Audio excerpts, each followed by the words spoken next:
What up? This is Rama Screen, and in the anticipation of Cowboys, which arrives on virtual cinemas and on VOD February 12th, I'm here talking with writer-director Anna Kerrigan and one of the stars of this film, Jillian Bell. How are you, Anna and Jillian? Great. Good. We're doing good. How are you?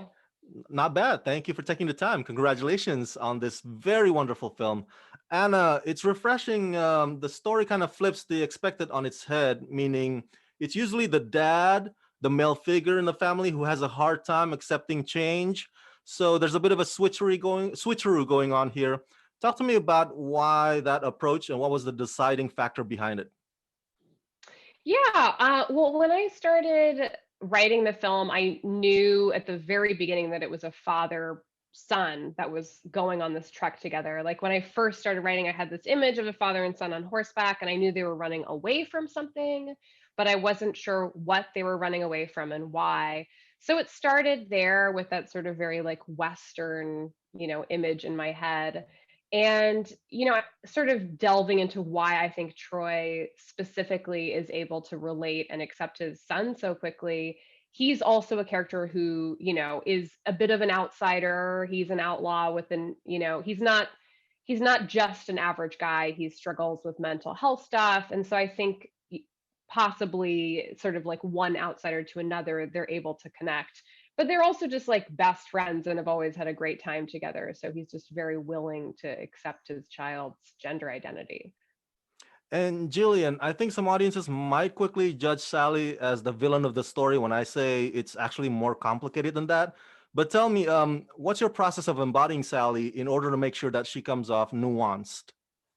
I think the first thing was I wanted to talk with Anna several times about like backstory, where she came from, how she got to this place, and a lot of that was also for me to kind of understand her as a character and not play her as that villain that you're talking about. I wanted to make sure that she felt like a real human being who was complex and maybe hadn't figured out that she should love her son as he is, but like how can she get that place and still be a loving, caring parent? And I think that there was already so much in the script, and then Anna worked with me to kind of put together a backstory that really helped.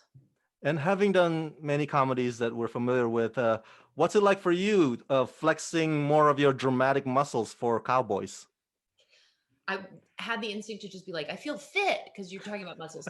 No, no, I was excited. I was excited to do something totally different.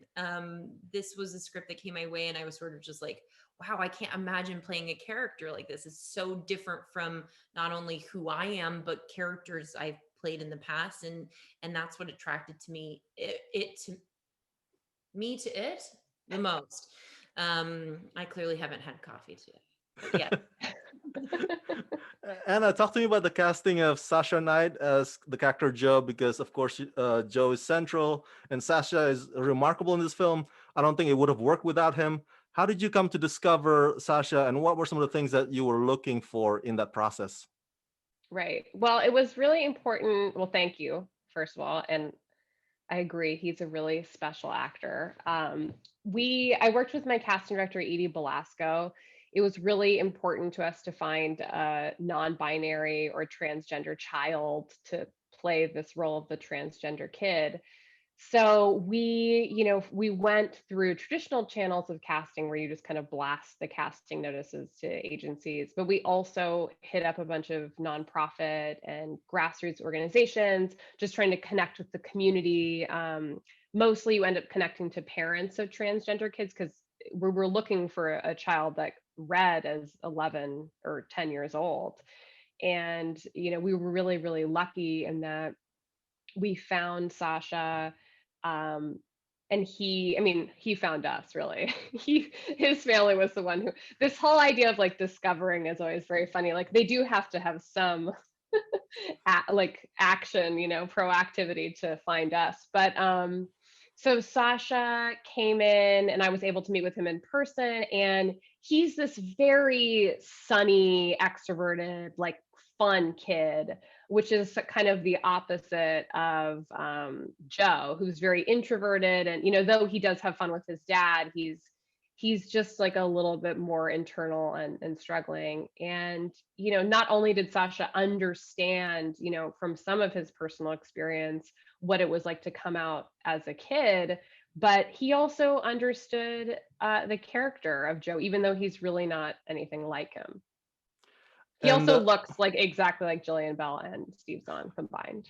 I saw that and I was like, whoa, we're little twins right now. was it tough shooting in the terrains of the woods? Yes. It was, well, we had a great, I know, I never have like I'm always just like, it was for that question. We shot, I mean, you can't really actually trek that far in. There's just too much stuff, even for a small production like ours. There's trucks, and then whenever we had the horse, there was the trailer for the horse, and Wow. then, holding for actors. And we were shooting in some places with no reception. We had to ford rivers with rafts on pulley systems. It was very like, I've said this a few times today, but it was a lot like camp. It was like everyone working together to literally ford a river. Hmm. Jillian, so what is your advice for all the Sallys out there? Oh my gosh, you're the first one to ask me that.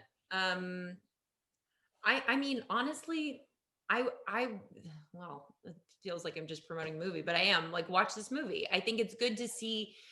I think for someone like me who feels so unlike Sally, Anna did such a beautiful job with the script to write a character that can be viewed a certain way, and then she has such a beautiful arc in coming around to realizing that like all that really matters is that you love your kid and you do your best. And I think that for a beat she wasn't exactly doing her best, or she was because she thought she was, and then she kind of comes around to the idea that like all you can do to protect your child is to love your child and be there for your child when he or she is struggling. Obviously, we're exploring gender identity in the film, and sort of like echoing what Jillian said. I think that our own um, judgments and preconceptions of what it means to be transgender, or whatever it is that your child is, your friend is, whatever it is that you don't understand, our preconceptions and judgments about that can really hinder our ability to love that person. So it's not just a gender identity issue. I think it's how, like, loving through acceptance, and how are we able to do that. And one thing that, when you were asking Jillian about what she would say to other Sallys in the world, one thing I've noticed, which is kind of crazy, is discussing this film. Sometimes I've talked to people that are religious, and that I thought would be kind of not very understanding about transgender issues, and they say, oh, I've watched I Am Jazz and I get it and it's awesome, and like weirdly have no qualms. And then conversely, I've also spoken to sort of more liberal minded people, in LA, in New York, wherever, that I would think would, accept a child saying like, oh, I'm, identifying as the gender that they weren't assigned at birth.